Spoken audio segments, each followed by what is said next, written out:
Once children have been taught how to add, subtract, multiply and divide, they can do that successfully. They need to be taught other skills with mathematics to make sure their answers are correct. In other words, skills of estimating and checking, so they don't make mistakes.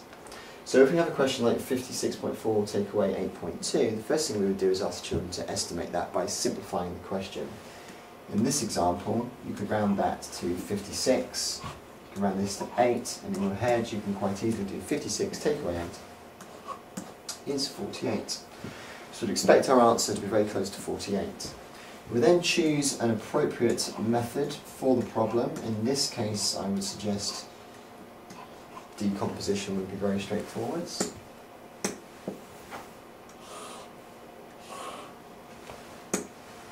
So we have 4/10 take away 2/10 is 2/10. 6 take away 8 you can't do, so we take one of the 10s, leaving us with 4 10s. Turn that into 10 units. 16 take away 8 is 8. 4 10s take away nothing is 4. And we're left with the answer 48.2, remembering of course to put the decimal place in. That is very close to my original answer, so it's believable. But there's one more stage I have to do to confirm that is correct, and that is the inverse. If 56.4 take away 8.2 gives me 48.2, then 48.2 add 8.2 should give me 56.4, and that's what I'm going to do. So I start now by writing the answer that I got. I add it on to the bit I took away.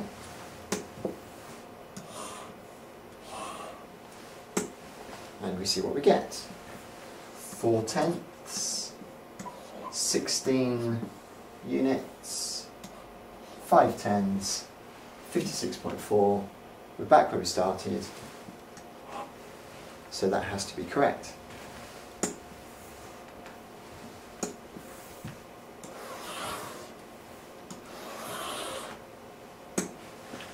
As well as doing that for adding and subtracting, you could also do it for dividing and multiplying.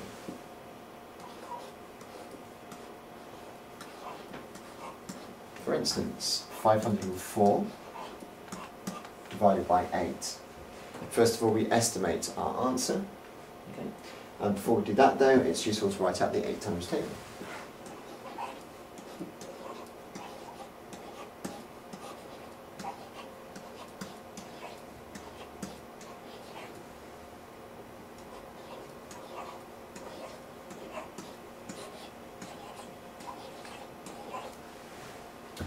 We can solve this using the chunking method, but let's estimate it first. A good way of estimating a division question is to turn this number into something which is definitely in this times table. So 50 isn't in the 8 times table, but 48 is in the 8 times table. So I can do 480 divided by 8, which gives me 60. And so I know that this answer is going to be close to 60, but a little bit larger. So we do the chunking method. 8 divided into 504. Draw the line to partition the calculation. The first chunk we're going to take away is 480.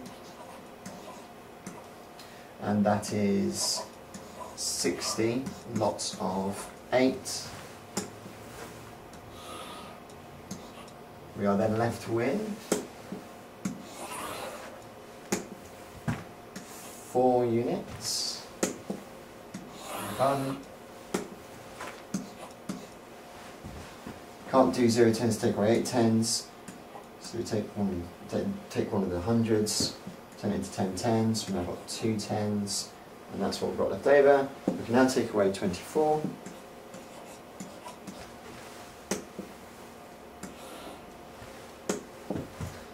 Leaving nothing as a remainder. The 24 is 3 lots of 8. So the answer is 63. Now we need to check this using the inverse.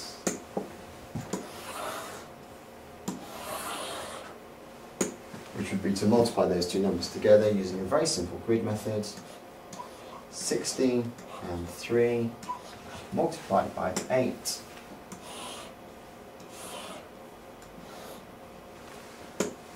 Sixty times 8 is 480.